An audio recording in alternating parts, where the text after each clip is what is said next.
As the official healthcare provider of Minnesota United, Allina Health is focused on keeping our loons in top condition.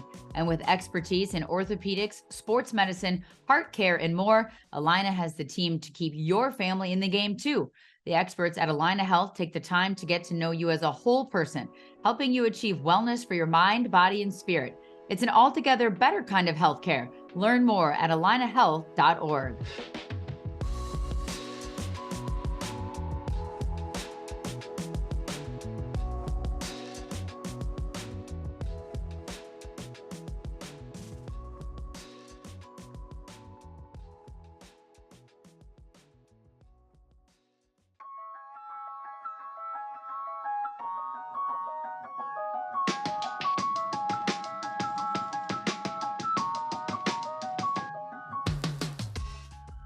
Hello, everybody, and welcome to another episode of Sound of the Loons, presented by Allina Health. We are winding down 2023. I cannot believe it's December 8th. First of all, it's like 60 degrees outside and there's no snow, which is really bizarre for us Minnesotans like Manny Lagos and I to be like out in like short sleeves. You could probably have the top down on your convertible today if it doesn't rain. But yeah, it's December 8th. We're winding down 2023. Manny, how are you doing? You're in your home office today. Lucky you. You didn't have to make the trek up to NSC. And I thought maybe you were at your cabin or something if you got back up there. No, I've been traveling quite a bit overseas last week. And, we had some meetings this week along with the Academy kids out in Arizona. So just working from home today after a couple of weeks of travel. Busy time. I have to say, is that wallpaper on your wall? Is that from your wife's collection? All wallpaper in a house would be for my wife, which is I love it. Adds a little extra style and taste to anything I do. So yeah, exactly. She makes you look good with that wallpaper in there. I like it. Hey, I want to talk a little bit about MLS Cup final and the playoffs before we get rocking into the Minnesota stuff. You just mentioned the Academy down in Phoenix this week, which is a huge bonus and a kind of a testament to the strides that the Academy has been making. But MLS Cup and playoffs, I just want to go back to just the conference finals. I mean, goodness, if we went all the way back, we'd have a lot of games to talk about, plus a long break in there with the international window. But what did you make of the Western and the Eastern Conference? We'll start with the East just because that was a little bit earlier in the day. Cincinnati, Columbus, did that play out like you thought it would? Obviously, Columbus ending up with a 3-2 win, coming from behind on the road. Wilfred Nancy, Pat Noonan. I mean, a whole lot of stuff in this rivalry. What did you make of that one? I thought it was awesome. I think it goes down in the folklore history of one of the greatest playoff games ever, particularly because you just mentioned it. It was a Ohio rivalry. This is like their big rivalry. And the game played out in an amazing way. Certainly the final last year has to go down in folklore history. And then I'd be remiss if I didn't bring up our 4-0 comeback to 5-4 when I played for San Jose Earthquakes over LA Galaxy. I think is up there as probably one of the greatest playoff games of all time. So I just thought it had everything. I thought it had the drama where Cincinnati could have gone up 3-0. That game would have been done. To on the local level here, Christian Ramirez was the impact difference. He subbed in. He was ready and hungry to make a difference, and he was involved in all 3 goals. So I thought it was just great final for the league. Outstanding. I'm sorry, semifinal. It was just everything you could ask for. And as a fan, I just thought it was an awesome game.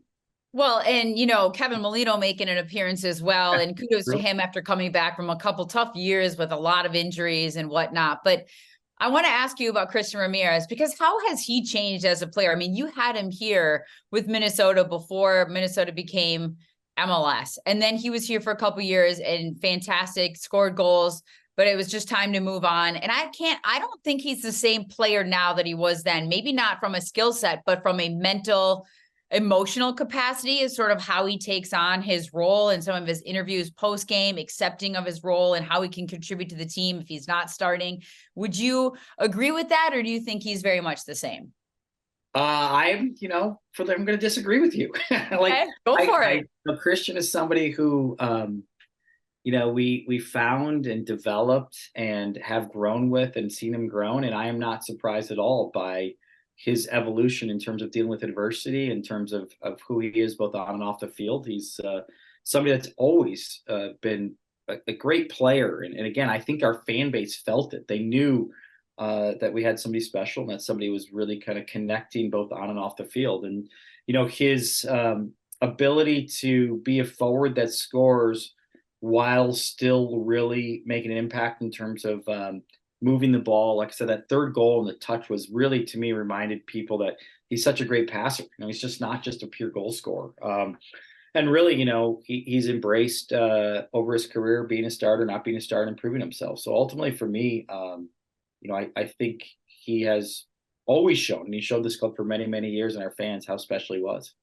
Well, and it's interesting how you can, those players that just find themselves in the right spot at the right time and don't give up on plays. You can make a living making the near post run. You can make a living not giving up on the play, whether it doesn't matter how you score the goal, as long as you put yourself in the position to be there and it's not a wasted opportunity. I feel like that's a little bit of Christian Ramirez's game. And that's a compliment, because he is just always willing to finish the run, to make the run, to be in the right spot, to scrap for the opportunities. You just mentioned it, his passing and his, ability to find those little pockets of space, that 1-2 combination play that he had. I think he had the secondary assist, might've been even in the previous game, which he also contributed to the goal in that one. I just think it was fun to see him happy and the birth of another child, and now he's going to the final, and kudos to Wilfred Nancy. What do you make of him and what he's been able to do in year one with Columbus? Well, certainly, I think his ability to really adapt all year. They at times weren't that great defensively, and they had to kind of make some tough roster decisions, and they kind of had to evolve. And then certainly his embracing that they could actually get better by moving Zelarayan out and really kind of elevating how they played and the style they played. I was so impressed. I thought it was an outstanding year for him. So, and then certainly, like I said, his ability to use Christian, because Christian for a while was a starter until Rossi came back. And I think that just shows he allowed Christian not to miss a beat and embrace his new role. So, and Christian really reminds me of the McGuire kid at Orlando. They might struggle a little bit with their kind of pressing athleticism, but again, between their kind of touches and their selflessness in terms of the runs they make for the good of the team, they make an impact. And it's why they play. And it's why Christian could be a huge X factor this tomorrow for the final. What do you think about Cincinnati? What was their downfall in this game? They go up 2-0. Was it as simple as missing a player like a Matt Miazga or Wobodo not being healthy, or what is, like, he didn't maybe have the depth to continue on for the 90 minutes, whereas, Columbus was able to make some subs? When you look at that game and you're watching it, what did you think maybe was the issue there? I think there's the drama of the playoffs comes out, and coaching is tough, and players and deciding when to make subs, how to make sub, who's getting tired, who's actually kind of making the tide turn in terms of who might pull out the win or not. So to me, I think they've done such a good job all year. What an amazing team! What an amazing story in terms of their turnaround and really creating one of the better rosters in the league and the best regular season team this year. So to me, again, that's why I love the playoffs. And they put a lot of stress and a lot of really hard decision making on both coaching staff, but also players who are pushed mentally and physically in stressful moments. And again, that's why the drama happens. So LAFC Houston, Western Conference, two teams that, not that you don't know every team very well, but when they're in your conference and you see them a little more often, what did you make of that matchup? Ben Olsen's year with Houston, what he did there, how that game wrapped up, LAFC finding a way to get back to the final, which is difficult to get back to a final, let alone win another cup. But what did you make of the Western Conference one? Like the Eastern Conference semifinalists or finalists, I thought both had great years in different ways. For Houston, what a great turnaround. They won the Open Cup, and they really won the Open Cup. Really didn't have that much of a sweat against Miami in the final. And then Ben Olsen and that group has really created an identity and been successful. And they really had some stresses against Kansas City, some drama. And certainly I felt like they deserved to be in the conference finals. So it was a credit to him and their staff. It was a great job by them. And they were really balanced offensively and defensively, and did a good job, I think, of getting better throughout the year.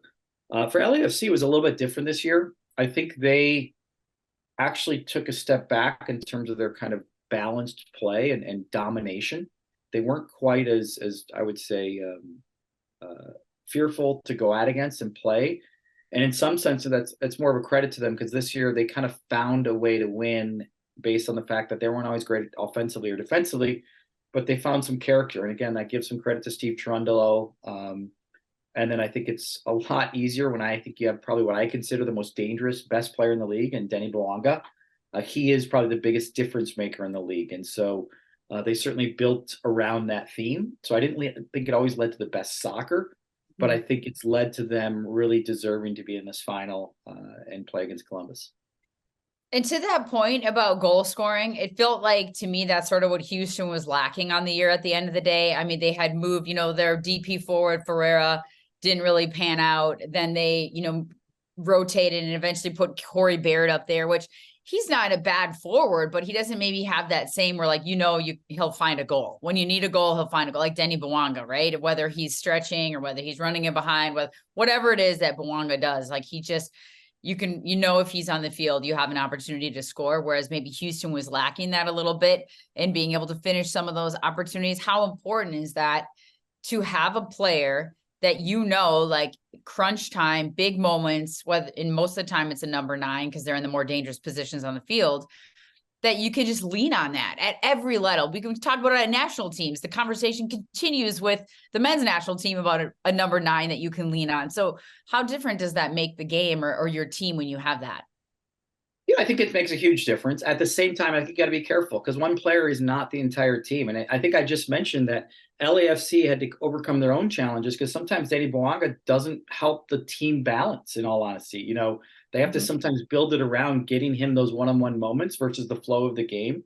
And so I'm very cautious personally because I'm in this business, but also Corey Baird had a great year and he really was part of their flow about how they created chances and scored a lot of goals throughout the year. So I'm not sure one pure goal scorer would help a team like Houston that really found a nice balance of offense and defense and a tempo that really unsettled a lot of teams that allowed wins. So for me, they just came up against a really good team in the semifinals, but had a great year, and Benny Olsen had them going. I'm sure like us, they'll try to address where they need to improve and how they need to improve to get better. But again, I would probably be a little cautious if I said it's just they need a goal scorer to now become the team, elevate themselves to the top of the West. Well, in the conference semifinal, I did the Houston game, and Ben Olsen flat out said, because in one of his previous press conferences, he said, everybody's got to be at their best. Everybody has to show up to win this game. And that was for the semifinal. And then I asked him before that game, he said, well, what happens if everybody doesn't show up? How do you navigate that? And he was like, well, you lose. He's like, at this point in the season, that's the reality. Like if everyone doesn't show up, you don't have to have your best game, but everybody has to show up, then you will lose at this level, at this stage in the season. I think Carrasquilla didn't have his greatest game in the Western Conference final. And you can look, maybe Corey Baird missed a couple opportunities. Like Bassi, who had been so good for them all year. And to Ben Olsen's point, that's what happened to them. Like everybody's got to show up in those moments, in those kinds of games. Otherwise, it's just a matter of fact, like you'll lose the game unless you get some weird penalty or a handball or something. Yeah, it's one of my favorite things about sports. Playoffs are awesome. We talk about it a lot. We talk about, one of the strengths of our league versus a lot of leagues around the world. And it is just the elevation, the intensity, the tempo, the reality of the mistakes within that 90 minutes means so much more than any time throughout the year. And so the importance of both individually and collectively, mentally sharp, physically sharp, technically ready to take on the challenges of the day. It's not easy. And that's why it kind of plays out. And it's kind of why I'm so excited for tomorrow. I really do think you've got a great matchup tomorrow. So preview that. What excites you the most about that matchup? Is it differentiating two different styles going against each other? You just said it. Maybe LAFC doesn't need as much of the ball this year as they have in years past. Columbus, Wilfred Nancy kind of has his way of going about things. And Diego Rossi playing against his old team now that he's with Columbus. Chiellini and Vela, maybe their last game with LAFC. What excites you most about this matchup? Yeah, I think there's a fascination where I think Columbus is a little bit like LAFC was a couple years ago. I think now they kind of have the offensive firepower. I think they have the better central midfielder in Morris and Nagy. I think that's probably the best combination in terms of controlling the tempo and the game itself. Whereas I felt that way about LAFC when Vela was a little bit more in his prime, and I felt like they were kind of just able to to keep the ball and really put themselves on the front foot. This time now, I feel like LAFC is much more like we're just solving how to figure out how to win a game. To your point, when we have Keelan in there, we can't be on the front foot as much. We might have to defend deeper and counterattack with Boanga. So I just love the elements of that. And really, I think for LAFC, it is about, can we stop Cucho? Can we stop Diego Rossi? Can we stop a late sub of Christian Ramirez coming into the game while finding a goal or two to see if we can see this out? And for Columbus, that's probably been their bigger weak spot of the year, is just both defensively being consistent. They haven't had a lot of shutouts. They haven't figured out how to really get through a game without the other team scoring. So for me, as good as they are offensively, they've got some moments defensively this year. They haven't proved they maybe are worthy of MLS Cup champions. But tomorrow will be great. It'll be two great teams that I think in the last couple of years have won the championship. So Darlington Nagbe, what is it about this guy? Like when you see him and what he can do on the field, and oftentimes it goes unnoticed, but then you look at his stats, his possession, his passing, his positioning, and he's evolved as a player as well. I mean, he used to play on the wing. Now he's more, he's been a holding mid or a central midfielder for the later stages of his career, but he seems to win wherever he goes. And I don't think that's coincidence, but when you see a player like that, what strikes you about him? I would start as there's only a handful of players in the history of MLS that I would say could have played anywhere in the world for any team in the world. I put Landon Donovan in that boat as well, in terms of they truly, at the time and place in their career, were under maybe a long-term contract, or their goal and family were here, or frankly, they felt like they're developing here better than going to Europe, and so they chose not to. I put both of these players on that level, that they could have played not only in Europe, but for any team in the world in Europe, and they would have done well. And I think a lot of that has to do with their athleticism, certainly, but even more importantly, their technical ability, their tactical ability, their decision-making, how quickly they can decide how they want to keep moving the ball when spaces close and people close you down so quickly. Some of the best in the history of the league. And there's no doubt that composure, that calmness, along with that technical ability. Landon probably turned it to a little more offensive output, where Nagbe really uses it to allow the team to create the tempo they want, to keep the ball more than the other team, and then allow some more of his attackers to get in good space to attack. So it really is one of the better players historically ever in the league. And a lot of it has to do with his technical ability. Yeah, I think I'm a huge fan of holding mids, and I feel like they are worth their weight in gold, and they maybe don't get as much attention because it's always on the 10s, it's always on the attackers, but really none of that usually happens unless you have some central midfielders that are willing to sort of do those other things. We used to talk about this, like you could talk about guys in their prime, to your point, that haven't left this league.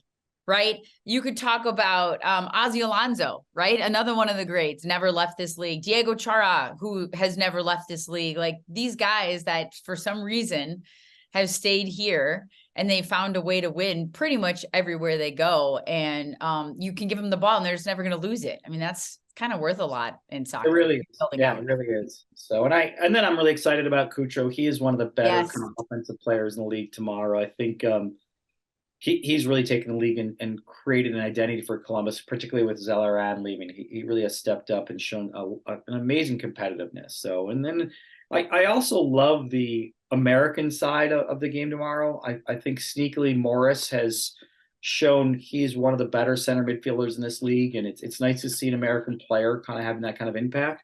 And then certainly I think the X factor for LAFC has to be Holland. I mean, this guy has scored so many big goals from an outside back position over his career. Obviously, he used to be a forward when he was in college, but like he is sneakily, so important for that team. He pops up, he provides offense. He's got the experience to keep his shape defensively. And again, I don't think he always keeps it great, but at the same time, he allows another outlet of them to find offense outside of Boanga. I know he was a forward. By the way, I got to be careful there. I can't ignore one of the greatest Mexican players of all time. He certainly will be on the field making an impact as well.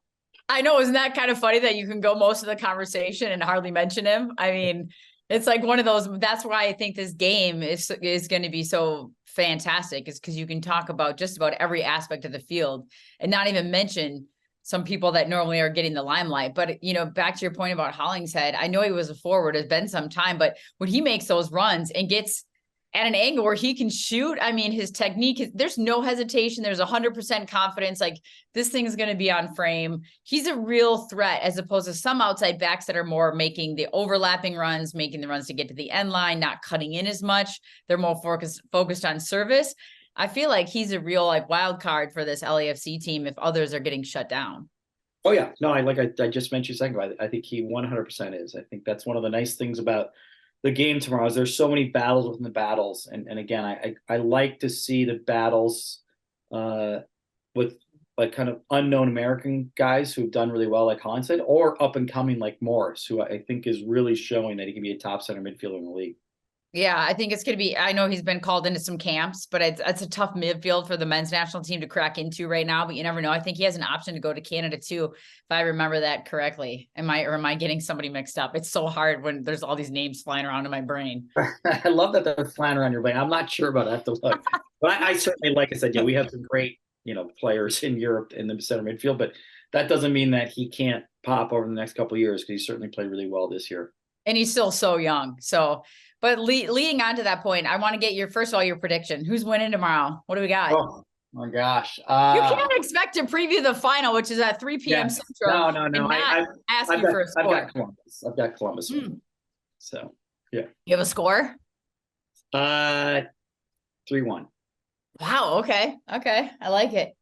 I just hope it's a great game. That's all we can really hope for at this point. When you're like an innocent bystander and you don't have a horse in the race, it's just kind of fun to see a great game. We had the whole family over to watch all the games last Saturday because there were so many in a row. You had the women's national team, IU, which lost to Notre Dame in the tournament in the Elite Eight for the men. And then we watched the two conference finals, and it was just crazy. And then we ended with a parent versus child game, soccer game, which nobody got hurt, which is the most important thing. For the adults. Like the tradition. There you go. Yeah, exactly. Hey, so let's move on a little bit. When we're focusing on American players, we're focusing on the league. And when you just mentioned it, Minnesota United and the academy, I mean, we have done so many podcasts about the strides that this club is making in developing the academy, increasing, the popularity, the quality, being able to go all over the country and compete at these different tournaments and different things. What can you say about where the academy is at right now? And I know they're at this MLS Next Fest in Phoenix as we speak. I think it's running the 5th through the 10th in Phoenix, Arizona. So they're probably wrapping up their week and weekend here. But what can you say about the academy and going to a place like that to kind of see how they fare? And what does that mean for this group going forward? Yeah, I mean, I think particularly Minnesotans, when we travel, because we live on an island, it's important for us to see and really, we're not going there to say we're going to get better in this week of games, but we're going there to see where our level is, see what we're doing, how we're doing things. And I think the kids have been great. I have had meetings, so I haven't been able to watch a lot of the games, but I think we're heading in a very good direction. I would say glass half full direction in terms of Minnesota soccer and closing this pathway with our second team now, with the academy really gaining steam in terms of pride, in terms of just allowing the club now to really think about what's our next identity, how we're going to do things. So my glass half full is massive. It's there. It's exciting. And I don't want to say it's a glass half full empty, but I would say we have now the opportunity to really get excited about, as Minnesotans, not just Minnesota United, and think about how are we developing from 5 to 10, from 10 to 15? How are we interacting in the community and getting people excited? How are we getting soccer for all? Those are areas where we're still in the fledgling stages, if I'm being honest. We have great soccer history. We have great stories about from high school, and we have college, and we have people all over this great state that have put time and energy for decades into it. We just need to now really kind of take all that information and be a little bit more concise about what's the intentionality of getting the kids ready for coming into our academy. And I'm looking excited about that, because that's not just us. That's us saying, hey, let's partner community. Let's think about what's the next iteration of building the player pool, building the level, because we know the rest of the country right now is doing that probably better than us. And again, we're not blaming the rest of the community. We're saying, hey, this is our normal trajectory. We're maybe behind in some ways, but in some cool ways, because we are Minnesota, because we're an island, we think we can get ahead of them. We can be better than them, because we can almost partner better with our community as opposed to be competitors like I feel like some of the other communities are. And there's some pros and cons about being competitors, because being competitive pushes everybody to do well. I think in Minnesota we have to create our own internal competition a little bit more to get there. But that gets me excited. That gets into the point of development on a bigger level. That gets in a point of like, what's the next phase of MLS in terms of how we're going to be competitive around the world? And there's no doubt, if we don't embrace getting better at developing our national internal talent, we will not be one of the best teams in the world. So it's not all about money and buying players. It's going to have to come down to us also embracing that we can develop great coaches who can develop and coach great young players to become great international players. And on that note, and sort of trying to grow the game and be all inclusive and making sure that you get the word out, there's a combine coming up, right? A combine style, I should say, tryout for Minnesota United, for MNUFC 2 and the Academy in January. I believe the sign-up deadline is December 15th, which is right around the corner. I can't believe it's next week already. MNUFC.com/camps if you want to try out for that, if you want to sign up to try out and register. What does that do to be able to reach more people, to include more people, because you can't see everybody all the time. You have a massive, incredible network of coaches. You reach out to clubs, but in general, to get more talent, to hope someone just shows up that you didn't even know about. What does that do for this club and for the future of soccer when you have something like that, a combine style tryout? Oh, I love combines, because I think I just mentioned like macro planning of 1, Yes. 3, 5, 10 years of what Minnesota soccer could look like, and really kind of building into that. The combine specifically is the awesome dream. Like, I think every kid, by the way, it's first team as well.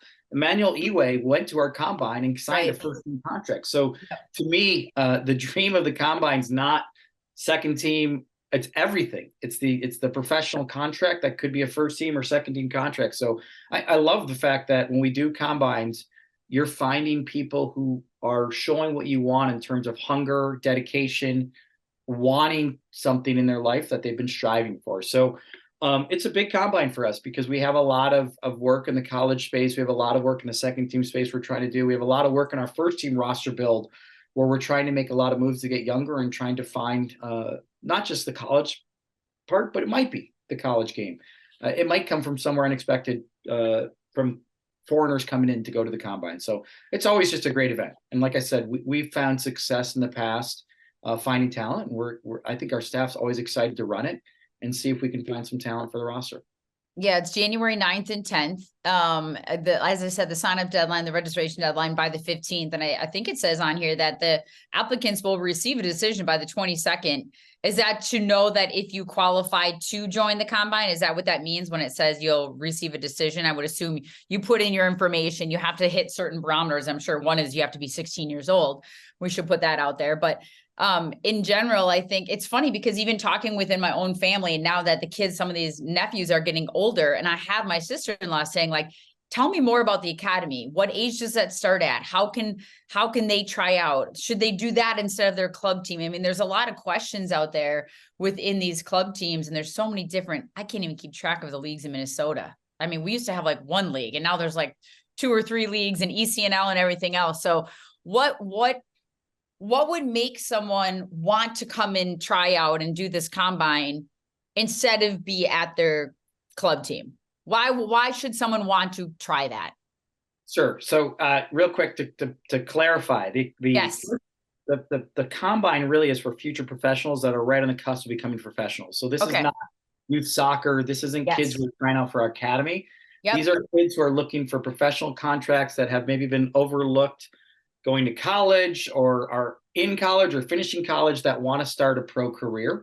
Okay. So this is very much specifically nothing to do with youth soccer in Minnesota and the ECNL, which is more of a girls soccer thing as opposed to that. So I just want to make sure that that's clarified.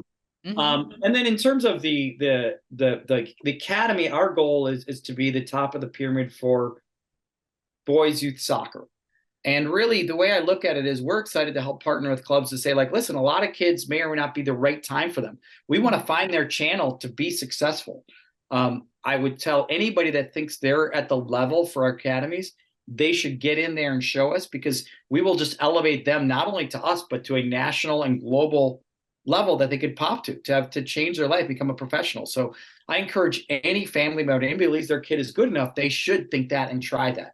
Our goal then would be to assess that and hopefully get them in. And if not, make sure we put them at the level that'll help them at that moment in their youth development phase to really pop, to hopefully get back to our level or even beyond it. So again, for me, obviously it's always a chance of a lifetime to get in a pro player pathway, because it sets you up potentially for college, for pro, for you being the best soccer version of yourself. There's no doubt. So our goal is to find and open it up to every single person in Minnesota, and frankly, even around the country. We also recruit nationally. So it's so important that people know that we want them in the academy. We want them to be the best version of themselves, to give them the best chance to become the professional soccer player they could be. Is there a better salesman for Minnesota soccer than you? I don't know about that. I'm still. I mean, come on, you lived every level of it. I do, but I like I said, I think we've got to roll up our sleeves. I'm saying that in a positive way. I'm not saying you're like spinning it like a salesperson. I'm saying like you've lived it. I do want to tell the fans that I love that part of it, but we have a big next phase here to really roll up our sleeves and talk about how we're going to increase the quality player pool of development between 5 and 12. And that's not something we honestly can do on our own. We need to partner with the community more. We need to build that player pool, because there is a lot of money going to the top end at our first team and now our second team, and now just at the top end of the U16, U18 academy kids. So we really now need to think about how are we as a community going to kind of use whatever resources we have, whatever resources the community has, to maximize it and to really take pride in pushing the development process. So that's where I'm excited about it.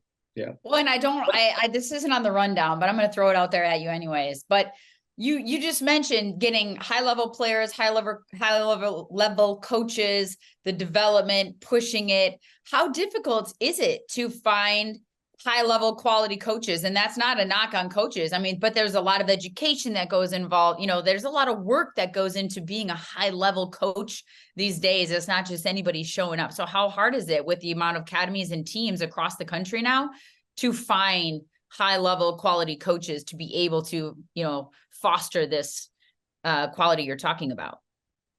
Well, I would say, we're putting a lot of money in a great way at the older age groups. We got the 15 to 18. I think we're really doing a great job of kind of assessing and building pathways and talent coaching and really evolving very quickly in terms of trying to take best practice of the rest of the world, take best practice of MLS, and then put that even into our high level coaches who are amazingly accredited coaches within our academy.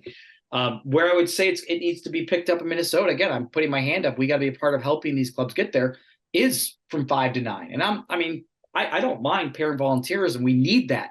Yeah. But we need that done in a way that gets kids to fall in love with soccer, that gets them technically proficient, that get the club on their own pathway. And then from 9 to 12 or 14, we need to get people excited about actually be taking pride in coaching those age groups. Those are hard age groups to coach. They're not easy. And again, I'm not at all saying the clubs aren't doing the best they can. I just think we all can now talk about maybe being a little more intentional about how we do that together. And we've seen some great ideation in Iceland. We did a really good job over a 10-year model about 15 years ago. So I think it's just part of that, like getting excited about it. And I'll change the segue for you. With this weekend was a huge moment, St. Olaf winning the championship. Yes. And, that is the first ever D3 men's soccer championship. And those are all kids. My son is a sophomore and plays at Duke. And a lot of his teammates were on that team. And he played with them from 9 to 19. And so we are doing a lot of good things. Mm-hmm. There is a lot. That to me is an example of some of the good parts of youth soccer. And a lot of those kids played youth soccer in Minnesota. So to me, it's just even pushing that level a little bit higher. But what a great accomplishment this weekend. Yeah, I love to see that. I saw it all over Twitter, and it was fun to see the St. Olaf men win the national championship for the D3. And then we hear so much about St. Thomas and what they're doing there. So I think the more like you can focus on, because because the University of Minnesota, let's say, for example, right, has never had a men's program, like right in our own backyard, like right there. So I think when you can talk about St. Thomas and what they're doing now in St. Olaf. I think that elevating and how fun. I mean, was your son just pumped to see some of his club teammates who he spent pretty much his whole life with, right? Get to that level and accomplish that. They beat Amherst in overtime. That was a good one. Oh yeah, I mean it was awesome. I mean he's got some posters in his room, his childhood room, that have pictures of these kids at like 10, 11, and 12, which are so awesome. But it is a great example of when I say that we have to remind ourselves we are doing good things, and there are really good people pushing development and pushing it. And I think the pride of St. Olaf and what they've done, I think for Minnesota soccer over the weekend is really important. Like I said, when you leave the island and we learn where we are, that's a great level to know that at the D3 level, we're really creating some great players. And I think you mentioned St. Thomas. They're so excited and just starting their program. And I know they're excited to show now that we can develop D1 players. But it also tells you that we're still not quite developing a lot of D1 players, but that's okay. Let's take that as a challenge. I mean, I look at it the same thing in the first team. Let's take the adversity of what's going to happen in the next 4 years in terms of how are we going to compete in MLS in a ever growing, ever kind of evolving investment league. It's same in here for Minnesota with this space. So I think St. Olaf has really, I think, given a level of pride back, and I think that'll push St. Thomas to get excited about competing next year and growing into being even a bigger kind of power player in D1 men's soccer. So certainly a good weekend, I think, for Minnesota soccer with their result. Okay, and I'd be remiss if I didn't ask you this. And last but certainly not least, Power Soccer All-Star Game. You were there. I mean, you talk about having like pride in what you're doing in the state and in athletes and what they're accomplishing. What was that like for you to be a part of that and to witness that and just the quality and the energy around that? Let's start with the kids.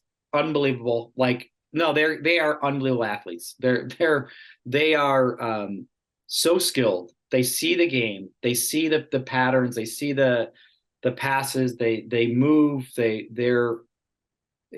It's hard to explain, but they understand the chess match along with the physical, mental toughness that soccer kind of creates. And just watching it live was truly inspiring. And then just meeting the families who are committed and understand how awesome of athletes these kids are and support them.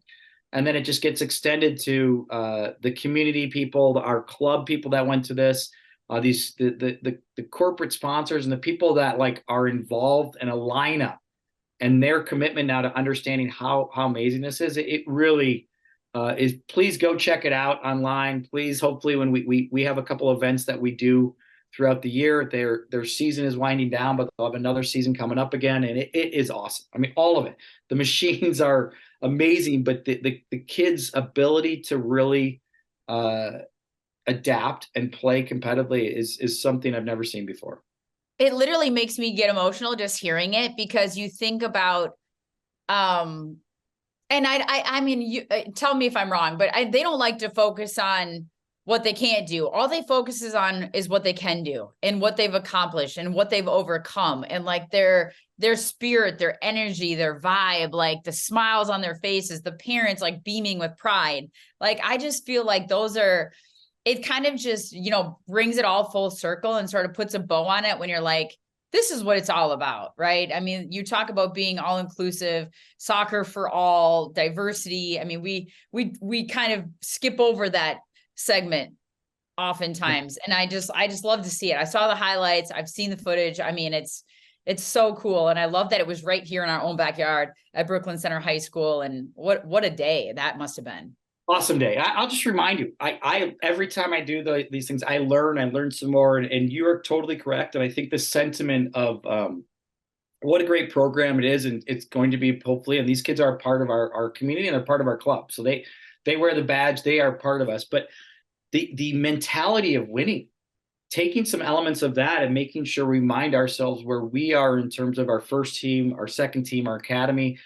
There's some elements there that we really need to embrace and see and take into all the areas of the club we're trying to do it. Hopefully it resonates with our front office, everything. They are such winners and have such a winning mentality of hunger to win that it's truly inspiring. If you haven't been, I recommend that you go. very much like when we do the Special Olympics, same kind. I mean, you can't replace those kinds of smiles, the unified team, any kind of activity like that. Like it's just, I don't know. I just think it's fabulous when the team and the club gets out there and supports that, which I know you do often, but everybody should do it at least once and be a part of it, because it's just fantastic.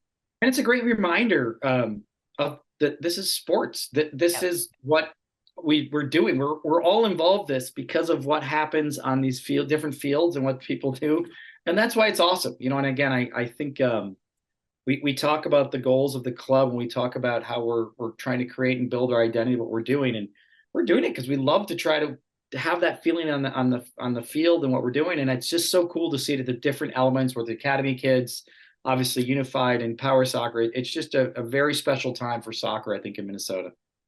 Totally agree. I can't wait to chat with, I was going to say with you next week, but I don't know if it will be. Yeah. Who knows, right? No, but it'll be a good final tomorrow, though. It'll be fun to watch the final. And again, for us to be hungry, we're excited for next year. We're excited to build out, and a lot of planning going on, a lot of hunger and positivity to improve from last year. And I think there's exciting stuff ahead for the club, starting with preseason next year. I can't believe it. I mean, the Coachella announcement already came out. Like, you're already, it's like, it's going to be here before we know it. You throw the holidays in the mix. You got the MLS Cup final tomorrow at 3:00 Central Time. And it's like, before you know it, it's January 1st. Guys are back reporting. Things get rolling in February with competitions, and then we're off and running with 2024. So it'll be fast and furious. We'll be drinking from a fire hose, but it'll all be good things. Thank you. Yes. Awesome. Well, happy holidays. Merry Christmas, Manny. Likewise. Thank you. Yeah, I'm going to have to record or somehow the final. My daughter's at Conway tomorrow for a winter fest. I know at 2:55 is their first game. Apparently they didn't look at the MLS Cup schedule and realize that, we'll all be in there trying to watch on our phones and watch our children. I don't know if that's acceptable, but we'll see what happens. All right. Like it. Thank you, Kyndra. All right. Thanks. Have a great day, Manny. Talk to you later. Bye. All right, everybody. Thanks for tuning in for another episode of Sound of the Loons. We will talk to you again next week, talk all things Minnesota United. And of course, we'll probably recap the MLS Cup final, which is Saturday, December 9th at 3 p.m. Central.